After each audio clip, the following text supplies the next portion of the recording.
Hey guys, welcome back to the channel. Today we're going to be talking about the St. Paul, Minnesota ransomware attack, guys. I got my notes right here because I don't want to get anything wrong.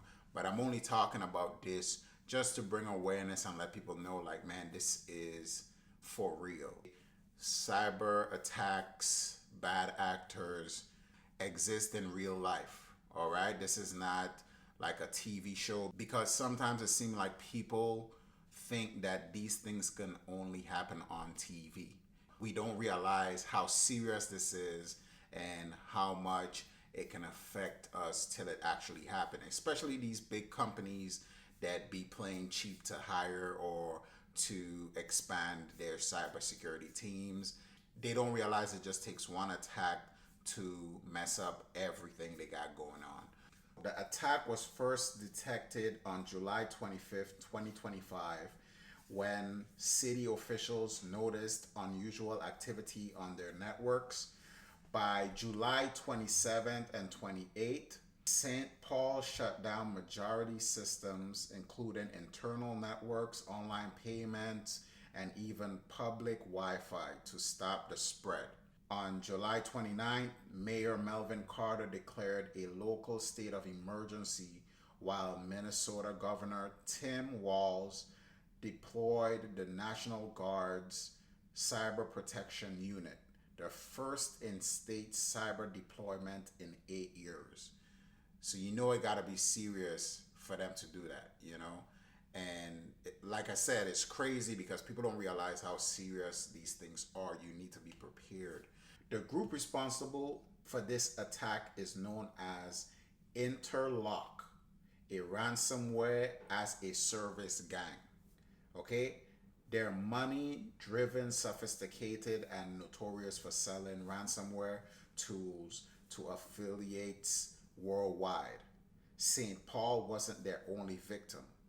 Interlock has attacked multiple organizations across different sectors, making millions in digital extortion. So this group, as you can see, this is not their first time. They've been going at it for a while. I think from researching that they did, they hacked about 25 to 30 companies already or something like that. So Interlock is the group name. Be aware, be on point, don't get caught up. Interlock claims they stole 43 gigabytes of CD data, about 66,460 files across 7,898 folders. The data came mainly from the Parks and Recreation Department's shared servers.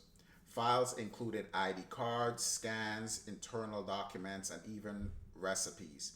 After St. Paul refused to pay the ransom, hackers leaked it all online. Thankfully, officials confirmed the data did not include core financial systems or sensitive resident information like bank or tax records. So like I was saying earlier, hackers or hacking is not only in TV shows. And I know a lot of times we do things and we think to ourselves, like, we don't need to do this. Nothing's going to happen. I could use password 12345. Nobody's going to hack my stuff. Your mind is not aware fully that some people just do this for a job. Like, it has people out here, they just sit down all day trying to hack people. That's all they do. Around 3,500 city employees were affected. They had to reset all passwords and undergo digital security cleanup.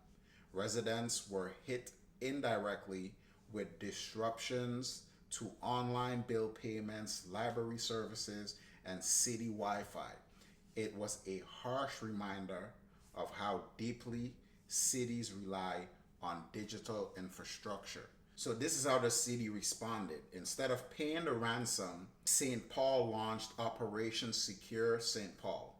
The city worked with the National Guard, FBI, Homeland Security, and state cyber experts to contain the threat.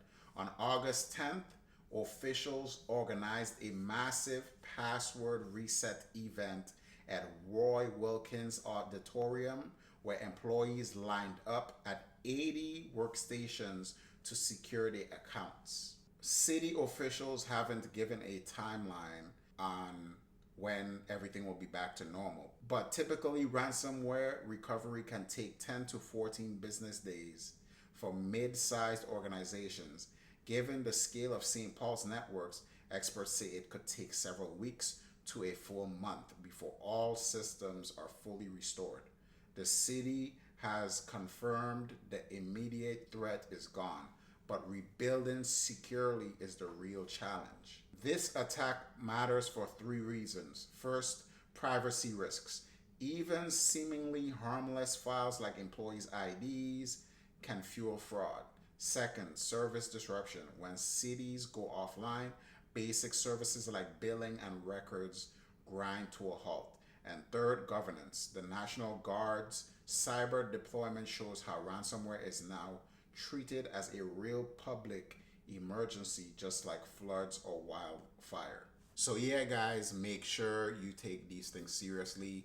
To the companies out there, make sure you take these things seriously and don't bypass this, because ransomwares are very, very serious, very terrible. I want to start doing more videos like this when it comes to cyber attacks and stuff in 2025 and things of that nature, because it's good for you to stay on top of your game with these type of news, especially when you're in the information technology, information security fields, so you know what you working against.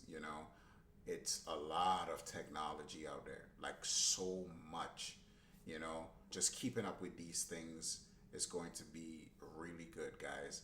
I appreciate you guys locking in to watch the video. I hope I brought some awareness that cyber attacks happen in this day and age, just like how it happened back in the days, just like how it happens on TV. Might not be the exact way it happens on TV, but it's happening all around the world all the time. And make sure you keep your stuff secure, because you do not want to be next. All right. Thank you guys for watching, and I will see y'all in the next one.